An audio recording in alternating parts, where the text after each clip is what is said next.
한 절씩 읽고 마지막 절 함께 봉독하시겠습니다. 사대 교회의 사자에게 편지하라. 하나님의 7 영과 7 별을 가지신 이가 이르시되 내가 내 행위를 아노니 내가 살았다 하는 이름은 가졌으나 죽은 자로다.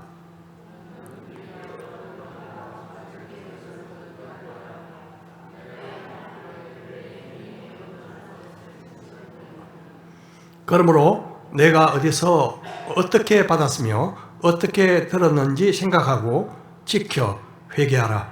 만일 일깨지 아니하면 내가 도둑같이 이르니니 어느 때에 내게 이르는지 내가 알지 못하리라.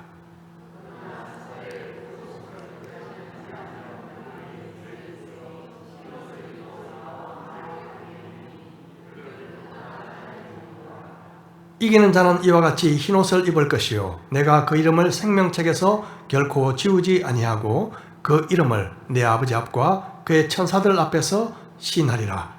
귀 있는 자는 성령이 교회들에게 하시는 말씀을 들을지어다. 아멘. 이 시간 잠시 기도하시겠습니다. 귀 있는 자는 성령이 교회들에게 하시는 말씀을 들을지어다. 이 시간 말씀을 통해서 성령님이 우리에게 말씀하시는 말씀에 귀를 기울이기 원합니다. 이 시간 우리와 함께하여 주옵소서. 예수님의 이름으로 기도합니다. 아멘. 제 둘째 딸이 어릴 때였습니다. 어느 날부터 잔기침을 하기 시작하더니 간헐적으로 열이 나기 시작했습니다. 처음에는 단순히 감기려니 그렇게 생각했습니다. 별것 아니겠지. 괜찮아질 거야. 이렇게 하면서 열이 나면 그냥 해열제를 먹이고 그렇게 하면서 그럭저럭 일주일이 지났습니다. 그러던 어느 날 저녁 교회 모임이 있어서 우리 그때 큰딸 초등학교 학생이었는데요. 딸에게 좀 동생 잘 봐라 그렇게 맡기고 갔습니다. 그날 마치고 돌아보니 아이가 열이 40도가 넘었고요. 헛소리를 좀 하더라고요. 그래서 정신이 번쩍 들었습니다. 불이 나게 밤이 깊었지만 바로 차에 싣고 응급실로 데려갔죠. 사진을 찍어보니 왼쪽 폐가 이미 반 정도 진행된 폐렴으로 허옇게 변해 있었습니다. 정말 눈앞이 캄캄해졌죠. 그날 바로 입원을 시키고 2주 동안 집중 치료를 했고요. 제가 2주 동안 죄인인지라 그 옆에 붙어 살면서 그렇게 함께 지낸 적이 있었습니다. 다행히 좋아져서 퇴원을 했는데요. 좋은 항생제가 없었더라면 옛날 같았으면 먼저 하늘나라로 보낼 뻔했습니다. 만일 교회가 중병 상태에 있는데도 불구하고 목회자가 그것을 깨닫지 못하고 괜찮아, 좋아질 거야 이렇게 말하든지 아니면 가볍게 여긴다면 주님께서 그에게 뭐라고 하실까요? 책임을 묻지 않으실까요? 그래서 저는 지난 한 주 동안 이 말씀을 붙잡고 우리 교회가 과연 이런 교회가 아닐까 고민하면서 씨름하며 한 주간을 보냈습니다. 그런데 주님께서는 한 교회가 그런 교회라고 말씀하고 있습니다. 바로 오늘 나눌 소아시아 7교회 중에 5번째 바로 사대 교회입니다. 죽어가는 교회였지만 그 심각성을 인지하지 못했던 교회였죠. 먼저 사대가 어떤 곳인지 역사적 그리고 지리적 배경을 잠깐 한번 보도록 하겠습니다. 사대는 BC 7세기경에 아주 부유하고 강력한 힘을 가졌던 리디아 왕국이라는 그 왕국의 수도였습니다. 특별히 리디아에 크로이소스라는 왕이 있었는데요. 이 왕은 주변에 팍톨러스 강이라는 그 강에서 채취된 엄청난 분량의 사금, 당대 가장 부자 부유한 왕이었습니다. 이 도시는 지난주에 나누었던 두아티라로부터 남동쪽으로 약 48km 떨어진 산 위에 건설되었는데요.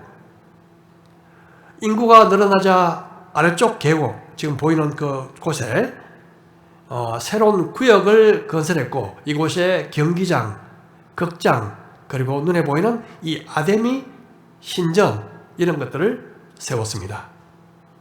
무엇보다 산 위에 있는 성체는 이 외부 공격을 받았을 때 시민들의 비상 피난처가 되었는데요. 그 이유는 이 성체가 삼면이 동쪽, 서쪽, 북쪽 이 삼면이 거의 수직에 가까울 정도로 절벽, 약 250m 높이의 절벽 위에 이 성체가 세워졌고요. 이 남쪽에서만 접근이 가능했던 난공불락의 그런 성이었습니다. 그럼에도 사대는 두 번 정복당한 그런 역사를 가지고 있습니다. 처음으로 함락된 것은 BC 6세기경 바로 페르시아의 고레스 왕에 의해서였습니다. 이 고레스 왕이 2주 동안 이 성을 포위했지만 뚫지를 못했죠. 워낙 난공불락의 성이었으니까. 그러던 중 남쪽 성벽에서 그 경계를 하고 있던 한 사대병사가 자기의 꾸벅꾸벅 졸다가 자기의 투구를 그만 절벽으로 떨어뜨리고 말았습니다. 그것을 가져오기 위해서 그는 바위에 좁고 길게 갈라진 틈 사이로 기어 내려와서 다시 올라갔는데요. 이것을 바로 페르시아 병사가 목격한 거죠. 그날 밤 사대의 크로이소스 왕과 백성들이 우리 난공불락의 성이니까 아무리 와서도 우리는 안전해, 그렇게 방심하고 있던 사이에 고레스의 정예 병사들이 바로 거기를 따라 올라가서 안에 들어가 성문을 열었고 결국 난공불락의 사대가 함락되고 말았던 거죠. 훗날 기원 전 3세기에 안티오쿠스 3세 때도 비슷한 방식으로 이 성이 함락됩니다. 비록 사대는 황금의 도시라고 불릴 정도로 화려하고 부유한 도시였지만 로마에 의해서 점령된 후 주 17년에 있었던 그 대지진, 안타깝게도 바로 최근에 튀르키예 대지진 참사도 사실 이 사대와 그렇게 멀지 않은 곳이었죠. 이 AD 17년의 그 대지진으로 도시가 황폐화되었는데요. 당시 로마 황제였던 티베리우스 황제가 5년간 세금을 면제해주는 바람에 재건이 되었지만 과거의 영광은 더 이상 찾지 못했습니다. 손만 대면 모두 황금으로 변했다. 여러분 그 신화 아시죠? 미다스 혹은 마이다스 그 신화, 손만 대면 모두 금으로 변했다는 이 신화의 배경도 바로 이 사대가 수도였던 리디아 왕국이었습니다. 이 지역 사람들은 여신 아데미뿐만 아니라 토속신이었던 키벨레라는 여신을 수호신으로 섬기고 있었는데요. 이 둘 다 모두 풍요의 신들이었습니다. 자, 이런 배경을 두고 오늘 말씀을 한번 들어가 보도록 하겠습니다. 사대교회의 사자에게 편지하라. 하나님의 7 영과 7 별을 가지신 이가 이르시되 내가 내 행위를 아노니 내가 살았다 하는 이름은 가졌으나 죽은 자로다. 주님은 먼저 자신을 하나님의 7 영과 7 별을 가졌다, 그렇게 묘사하고 있습니다. 하나님의 7 영은 하나님의 성령의 다른 이름이라고 볼 수 있습니다. 7 별은 교회의 사자들, 다시 말하면 교회의 지도자들이라고 볼 수 있죠.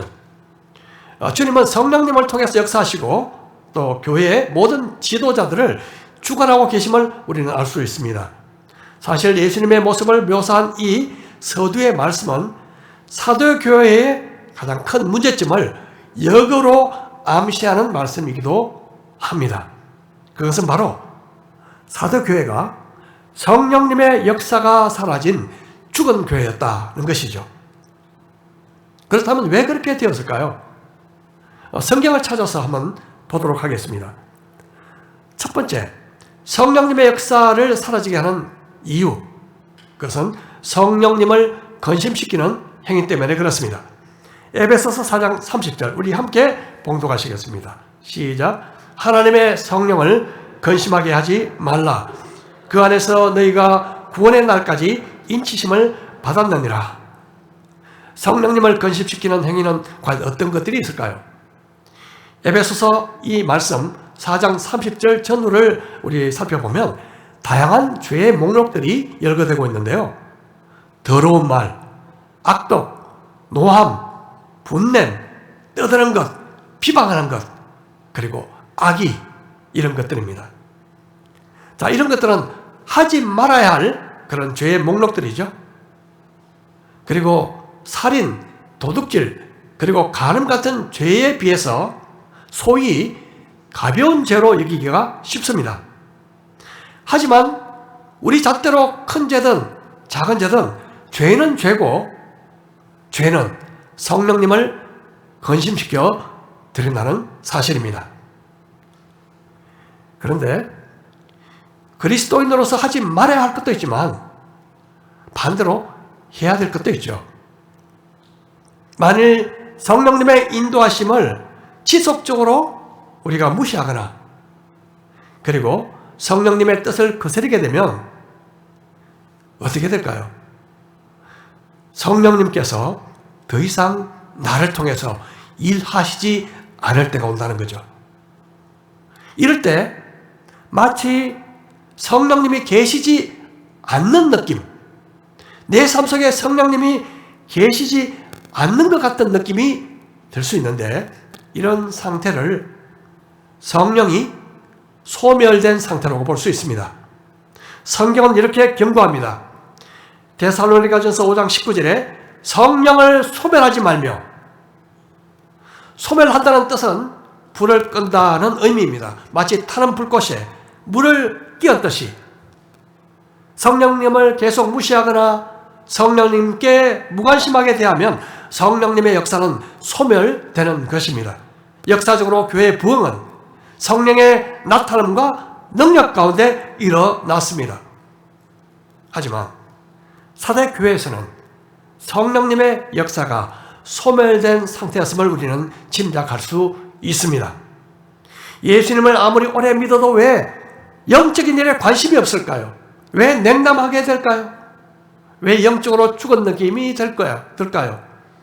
아무리 말씀을 읽어도 몸이 건조한 느낌이 드는 걸까요? 기도를 해도 왜 하나님의 살아계신 임재가 경험되지 않고 늘 형식적이 될까요? 신앙생활이 왜 그저 의무적이 되어 갈까요? 하나님이 살아계신다는 것은 그것을 머리로는 믿지만 내 삶에서는 아무런 증거를 발견하기가 어려울까요? 그 이유는 내 삶 속에서 성령님이 소멸되었기 때문에 그렇습니다. 예수님을 믿고 우리가 구주와 그리고 나의 주인으로 영접할 때 우리 안에 성령님이 오셔서 우리와 함께 영원히 거하시게 됩니다. 하지만 만일 우리 안에 계신 성령님을 무시하거나 말씀을 지속적으로 거스리는 삶을 살아간다면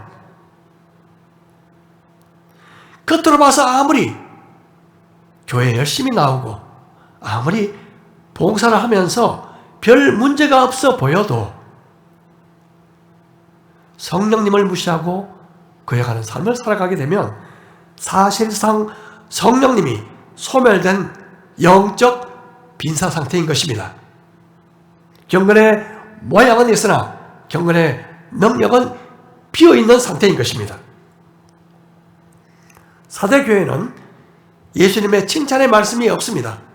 일반적으로 예수님께서 교회에 대해서 말씀하실 때 먼저 칭찬의 말씀하시고 다음에 책망의 말씀을 하셨지만 사대교회에 대해서는 바로 바로 책망의 말씀이 나옵니다.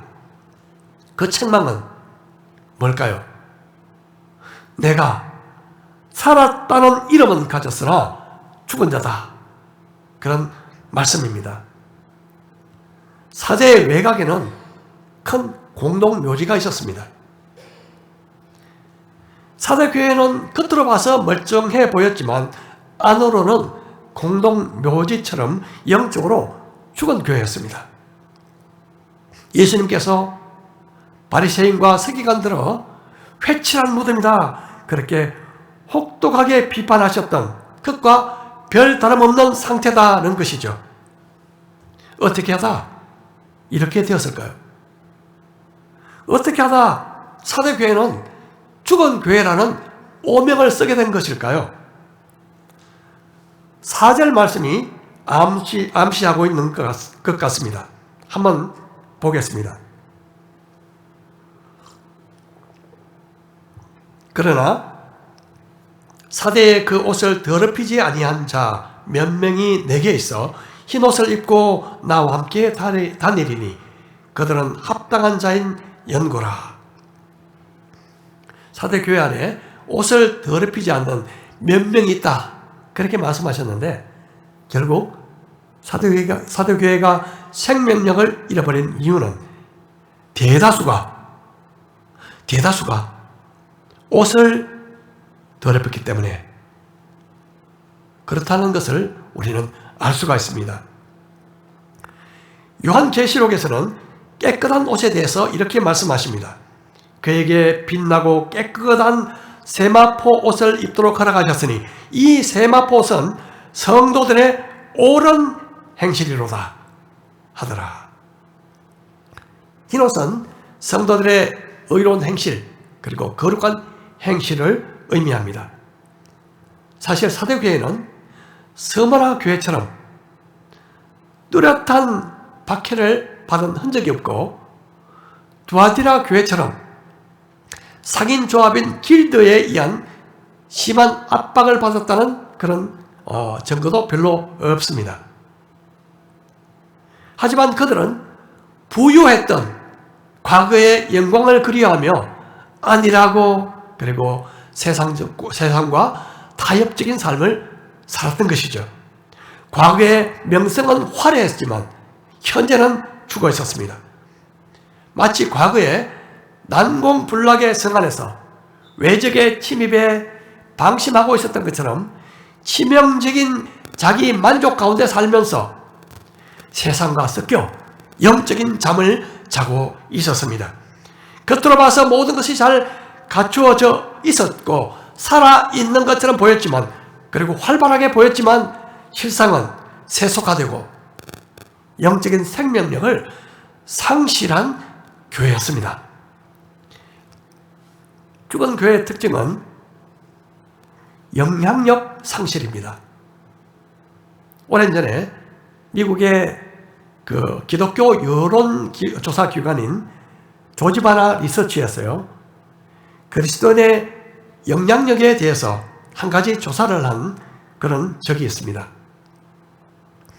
그리스도인과 비그리스도인 같은 숫자를 놓고요, 음란물을 보는지 보지 않는지 그 조사를 했는데요, 그 당시 좀 오래된 그 조사기는 합니다만은 그리스도인은 40%, 비그리스도인은 30% 그런 결과가 나왔다고 합니다.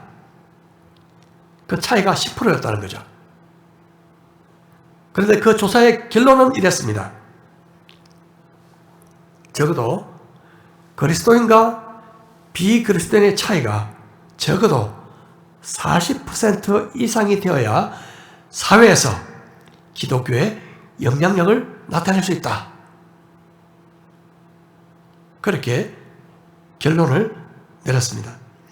다시 말해서 10%의 차이로는 어림도 없는 사실이라는 거죠. 여러분, 물고기가 상류로 거슬러 올라가려면 힘이 필요합니다.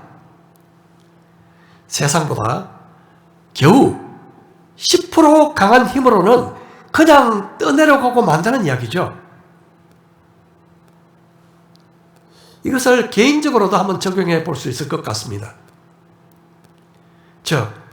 내 옆에 있는 비신자, 직장에서든 아니면 회사든 아니면 아파트에서든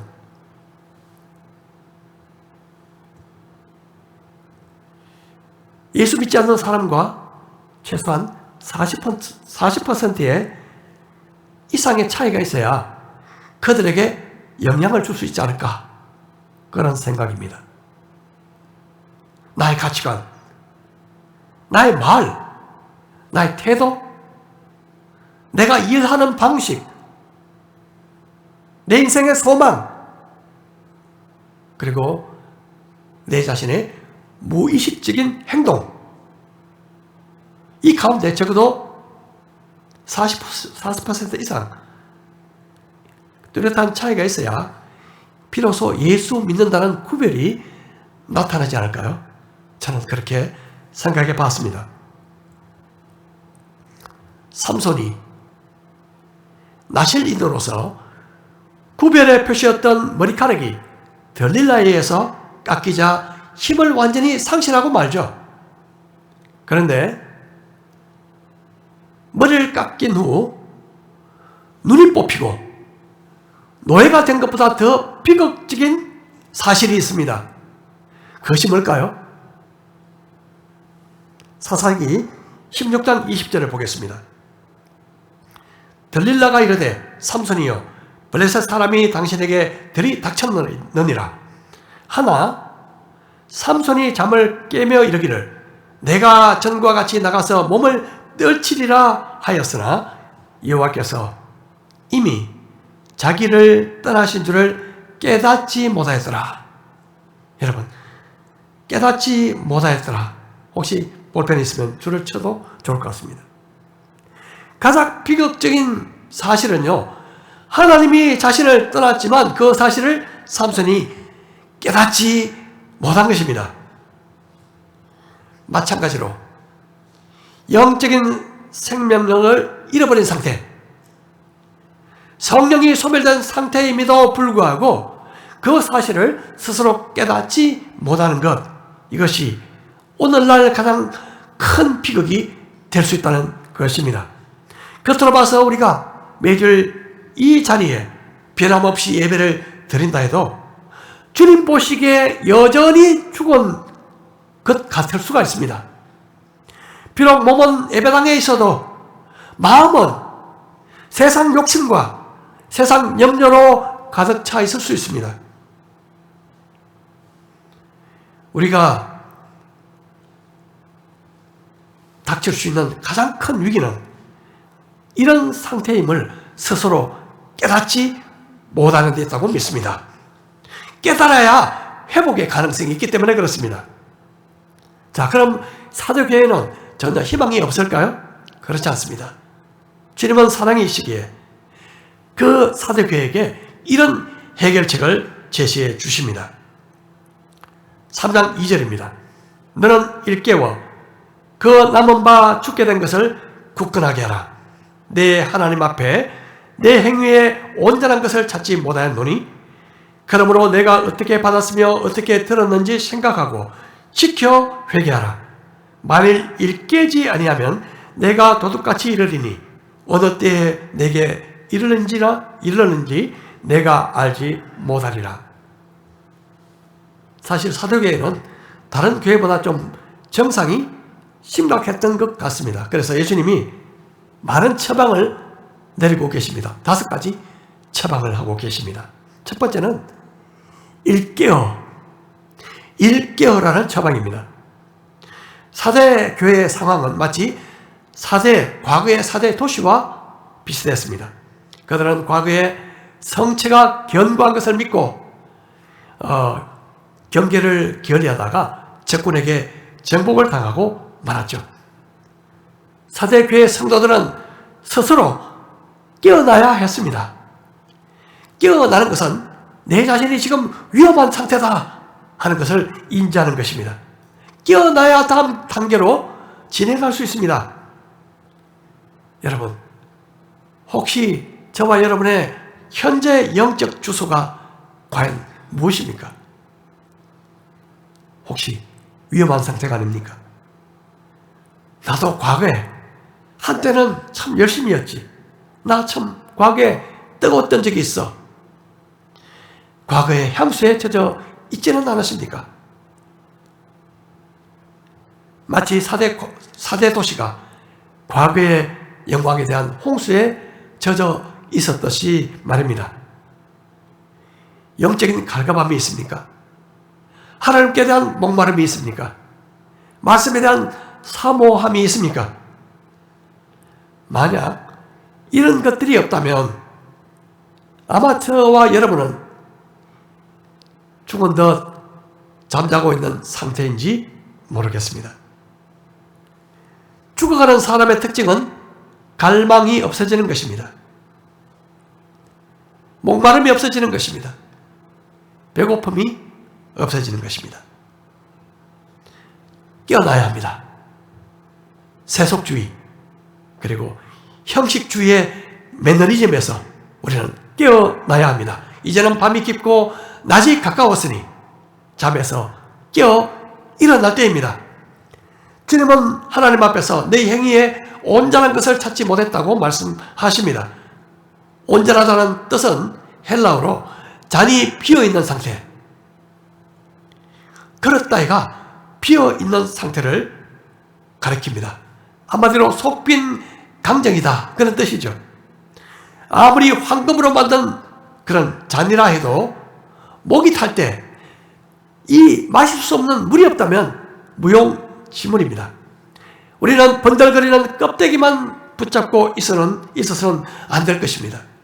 신앙의 형식만 잘 지킨다고 되는 것이 아니죠.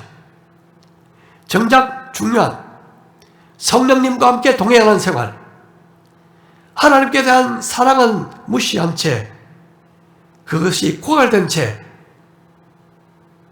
단지 신앙적인 의무만 남아있다면 온전하지 않는 것입니다. 주님이 주신 두 번째 처방, 그것은 남은 바 죽게 된 것을 굳게 하라, 이 말씀입니다. 사대교회는 다 죽은 것 같았지만 아직도 죽은 것이 아니었습니다. 미약하지만 아직도 심장 박동이 뛰고 있었습니다. 심폐소생술을 할 때 조금이라도 생명의 정상이 있다면 결코 포기할 수 없는 거죠.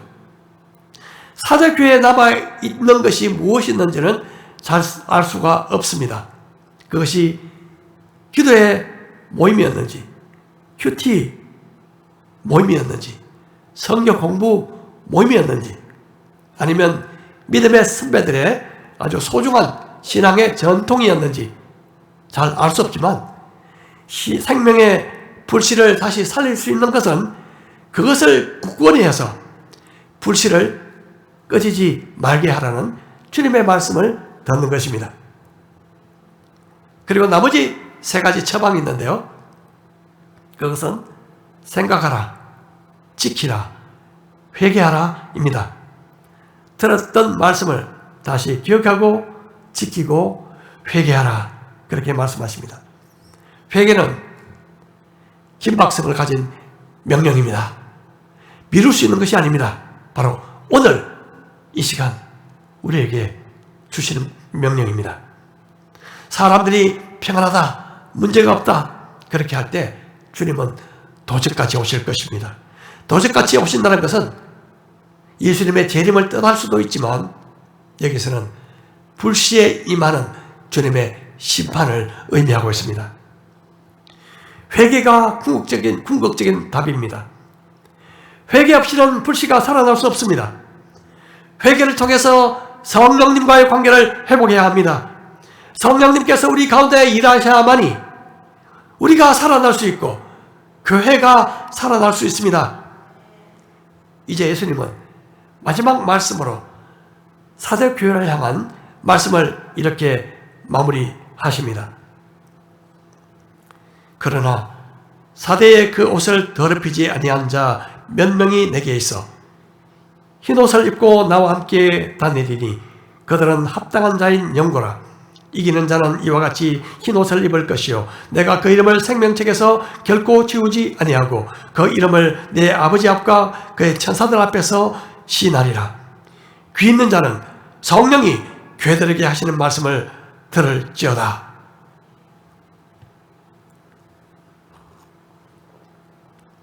토인비는 인류의 역사를 주도하는 사람은 창조적 소수라고 그렇게 말했습니다. 닉 워렌 목사는 현재 유럽교회가 심각한 황폐를 맞고 있지만 만일 2%의 헌신된 그리스도인들이 있다면 아마도 다시 일으킬 수 있을 것이다. 그렇게 말한 적이 있습니다. 우리 교회도 마찬가지입니다. 옷을 더럽히지 않는 소수가 있다면 하나님께서는 그 소수를 통해서 일하실 것입니다. 비록 사도교회는 죽어가는 교회였지만 이런 상황 속에서도 주님 앞에서 옷을 더럽히지 않으려고 몸부림치는 몇 사람이 있었습니다. 그러기에 희망이 남아 있었습니다. 사사에서는 양모 산업이 주 산업이었습니다.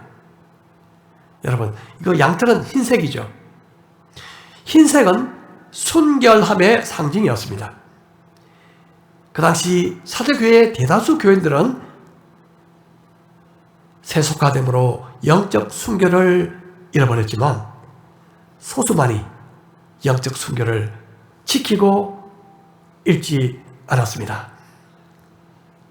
주님께서는 이들은 나와 함께 동행하는 축복을 누릴 거야.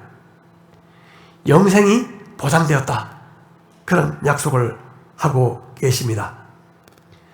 사도교회는 마치 고인 물과 같았습니다. 비록 형식은 있었으나 내적인 생명은 없었습니다. 썩고 있었습니다. 성령의 역사가 소멸되고 있었습니다.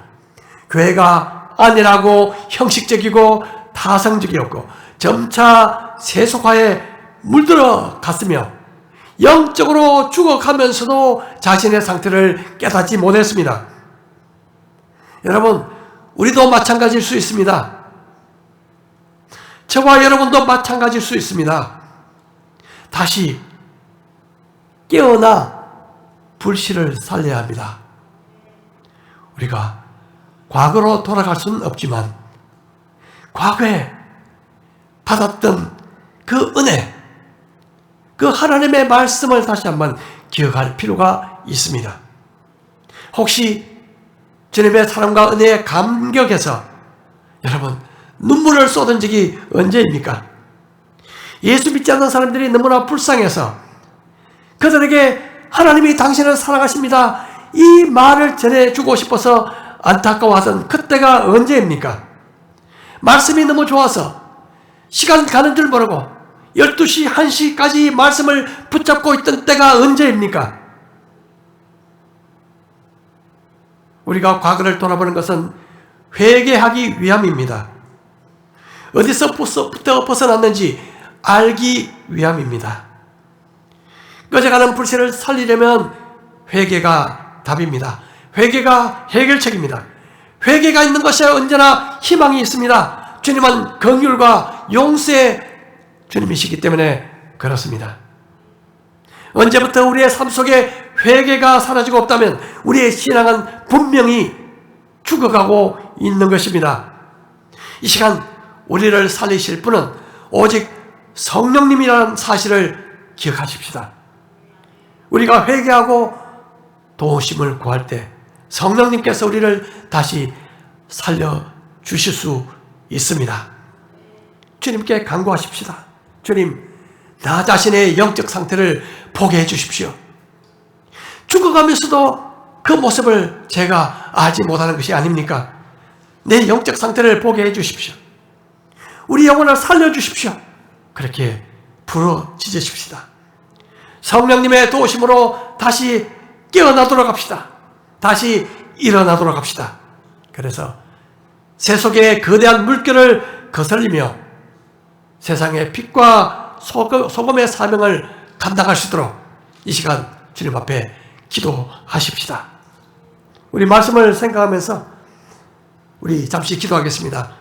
여러분, 이 시간 잠시 한 가지 질문을 드리고 싶습니다. 주님 앞에서 한번 대답해 봤으면 합니다. 지난 한 주간 동안 저와 여러분이 가장 영향받은 것이 무엇입니까? 여러분에게 가장 영향을 준 것이 무엇입니까? 하나님의 말씀입니까? 유튜브입니까? 아니면 다른 그 무엇입니까? 만일 내가 어떤 크고 작은 일을 결정할 때, 무엇을 살 때, 어디를 갈 때, 비록 크고 작은 일이라 할지라도 가장 영향을 주고 있는 것이 하나님의 말씀이 아니라면 저와 여러분은 점점 세수가 되고 있다고 말해도 과언이 아닐 것입니다. 말씀에서 뭐르죠? 세수가 되면 영이 죽어갑니다. 하지만 소망이 있습니다. 우리를 살리실 성령님이 계시기 때문에 그렇습니다. 성령님은 자신의 무기, 자신의 검인 말씀으로 우리를 치료하시고 우리를 살리십니다. 이 시간 우리 간절히 기도하십시다.